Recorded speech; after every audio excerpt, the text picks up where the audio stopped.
click is all it takes to lose everything. We are in a cyber war. You can either be a defendant or you can be a victim. When I give keynotes, when I give seminars, when I'm on panels, one of the questions I often get is, what is one of the most valuable, critical skills that a cybersecurity professional must have? And it's funny, the answer I give, most people don't expect. Most people, when I'm on panels and they ask the other panelists, they always talk about technology, or you must understand operating systems, or you must have a foundation in networking, or you must understand binary math, and they always give technical answers.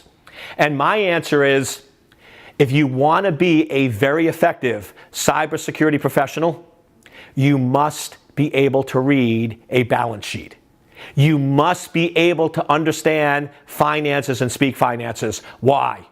If you're going to get budgets, if you're going to get approval, if you're going to get buy-in from executives, you need to be able to communicate with executives. And guess what? The language of executives is money, money, money, money. If you can't go in and speak about money, speak about return on investment, you're probably not going to get the resources or the budget that you need. So I urge you that if you don't understand business, if you don't understand general finances, there's lots of great resources online. Talk to other folks in your business and ask them for help, but you have to be able to communicate with the executives. And I'll give you a perfect example. What is the proper budget for security? I'm just hiring you at a brand new company. I have company X, and I'm going to give you a budget. What's the proper budget? How about $1 million? Is $1 million a proper security budget? You have no idea. It depends on how much money the company is making. It depends on profit. It depends on many financially driven pieces of information. I'll give you an example. If there's a company that's only making $800,000 in revenue a year, and they're only making $100,000 profit, and you propose $1 million security budget, what's going to happen? You're going to get laughed out of the room. They're going to be like, you have no idea what you're talking about. In that case, you're probably going to have a security budget of maybe $10,000 or $15,000 based on the revenue and profit of that company. On the other hand, when I worked at Lockheed Martin, if I went to Bob Stevens, the president and CEO at the time, and I said, I want a security budget of $1 million, he would have laughed me out of the room.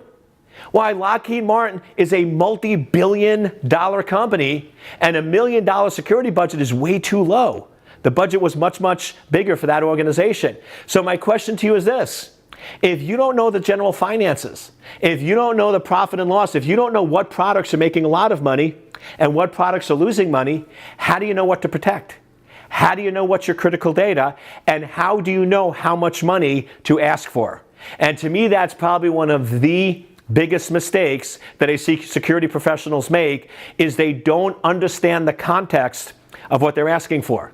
And I was at a conference and I had somebody come up to me and goes, Eric, I'm so mad. I asked for a $500,000 budget and it was denied. And I said, well, how much money does your company make? I don't know.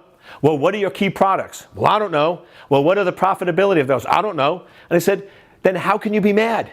Maybe 500,000 was too high, but maybe it was too low. You need to understand what you're protecting, and that's why I always obsess about the data. Everything you do in cybersecurity is all about protecting and controlling the critical data. So what you should always be asking is, what is the critical data to your organization? What are the business processes? What revenue streams do they support? And what are the profit margins on those revenue streams? Only by getting that data can you now make accurate decisions on how much or how little to spend on security. And by the way, this is reinforced. I do a lot of CEO panels.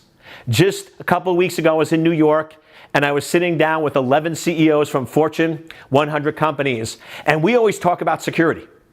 We talk about you, security professionals. And you know what their number one complaint is? Their number one complaint is security people don't understand the business. Security people don't understand finances, and what they're asking for isn't reality and doesn't align with the business. And that's why I decided to put together this video for you. If you're a security professional and you want to go to that next level, if you have any aspirations of being a CISO, you must be able to speak the language of business. You must be able to read a balance sheet. You must understand general finances. Because I'll tell you, if you don't know how much money a company is making, if you don't know which products are most profitable and how much money they're making on those products, how do you have any clue how much to ask for, how much to spend, and how much is needed to protect that organization? So learn to communicate with executives, learn to speak basic finance. I'm not saying that you need to be an accountant. I'm not saying you have to get a bachelor's or master's degree in accounting. I'm saying take a few online courses, read a few papers, understand the general terminology, and then that will be able to put your requests in context. So now when you're asking for security resources, you can make sure that the business understands the return on investment. The more that you can communicate with executives and the more that they understand what you're saying, the more successful you will be as a security professional.